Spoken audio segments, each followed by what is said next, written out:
Bom dia, eu sou o Pedro Tardim, da Engenharia de Alimentos 2019. Estou aqui para falar sobre o efeito do pH sobre a multiplicação dos micro-organismos. Então, o que é o pH? O pH é definido, é o potencial de hidrogênio, que define uma escala que vai de 0 a 14, que define se uma solução aquosa é ácido, neutra ou básica. Se a solução for igual a 7, ela é neutra; se for menor que 7, ela é ácida; se for maior que 7, ela é básica ou alcalina. Então, falando do pH e do crescimento microbiano, o pH é um fator intrínseco ao desenvolvimento microbiano, ou seja, é um fator que está relacionado à característica própria do alimento. E outro fator intrínseco que eu posso citar para fazer um comparativo é a atividade de água. Para fazer um contraponto, um fator extrínseco seria a temperatura, que não está relacionado a uma característica própria do alimento, mas sim do ambiente. E geralmente os micro-organismos se proliferam em faixas de pH próxima à neutralidade. Eles se desenvolvem mais facilmente, nas faixas de pH entre 5 a 8. Então, o pH diferente de neutro, ou seja, o pH mais ácido ou mais alcalino, prejudica o transporte de nutrientes e a respiração dos micro-organismos. E quando os micro-organismos estão num ambiente e que o pH não seja neutro, eles só conseguirão se multiplicar com eficácia se eles conseguirem transformar o ambiente que eles estão em pH neutro, trazer aquele ambiente mais alcalino ou mais ácido de volta para a neutralidade.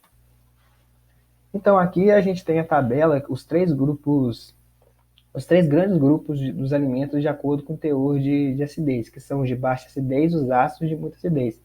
E essa classificação é baseada no pH mínimo para o crescimento da produção da toxina por Clostridium botulino e no pH mínimo do crescimento da maioria das bactérias. A do Clostridium botulino, o pH mínimo para o crescimento e para a produção dele é 4,5 e o pH mínimo para o crescimento da maioria das bactérias é 4.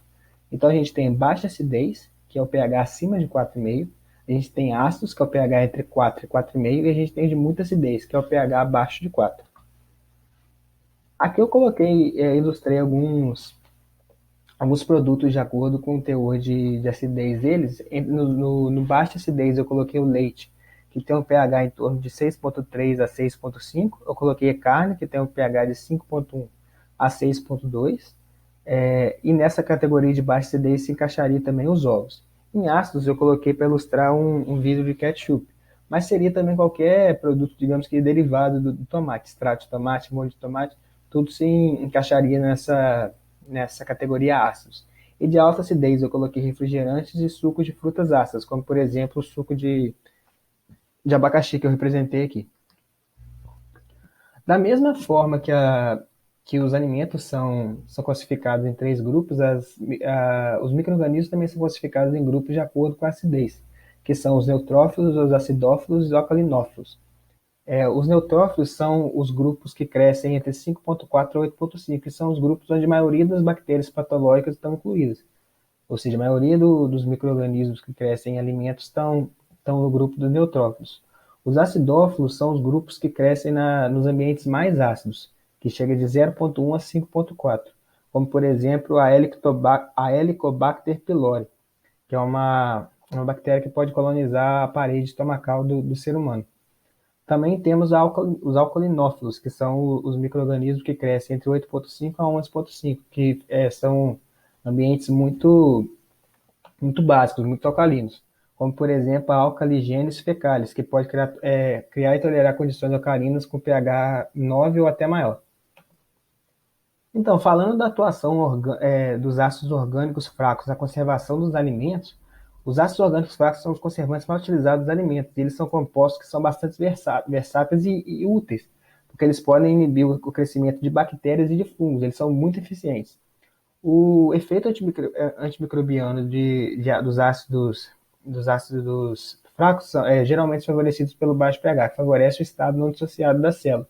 E esse efeito inibitório do ácido não dissociado, ele é geralmente hidrofóbico. Então isso ajuda que o ácido consiga penetrar dentro das membranas plasmáticas dos micro-organismos e assim os inibi-los. Então, aqui eu coloquei vantagens e desvantagens Sobre o uso dos ácidos orgânicos fracos na conservação dos alimentos. A vantagem é a melhor aceitação do produto, ou seja, um produto que não tem uma acidez natural, digamos assim, sensorialmente agradável, ele a partir do ácido, desse ácido que a gente usa como conservante, ele chegaria a, uma, a um sabor mais agradável aos clientes. Como, por exemplo, uma maionese que a gente acrescentaria uma, o ácido acético ou vinagre, né? Para que aquela acidez ajude na,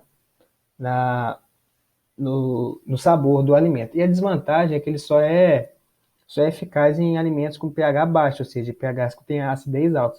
Em pH de baixa acidez não tem sentido a gente usar um ácido, porque um produto, digamos que alcalino ou menos, ou neutro tal, ele não teria sentido a gente usar um ácido, porque mudaria totalmente a proposta do alimento. E nesse caso a gente usa ésteres e ácidos orgânicos, que funcionam como os conservantes. Aqui eu coloquei exemplos de ácidos orgânicos, eu coloquei o ácido propiônico. Os ácidos propiônicos são eficazes contra bolores.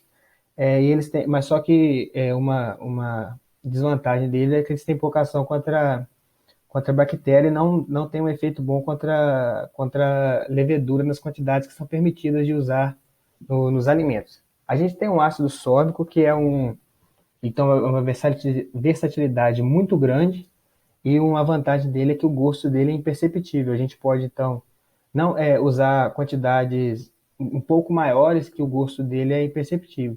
Perceptível. E também temos o ácido benzoico, que é o ácido que é mais usado na indústria por causa do baixo custo. O custo-benefício do ácido benzoico compensa muito. Eu poderia citar também o ácido acético e o ácido cítrico.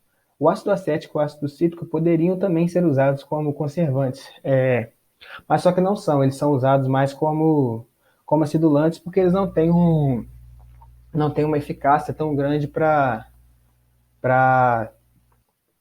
inibir os micro-organismos. Então, eles são mais usados na questão sensorial para acidulante, para chegar numa acidez do produto, numa acidez mais desejável ao consumidor. Aqui estão minhas referências, que são a revista FIB, o livro do Fehneman e o artigo que a professora disponibilizou no Classroom. Então é isso, muito obrigado a todos pela atenção.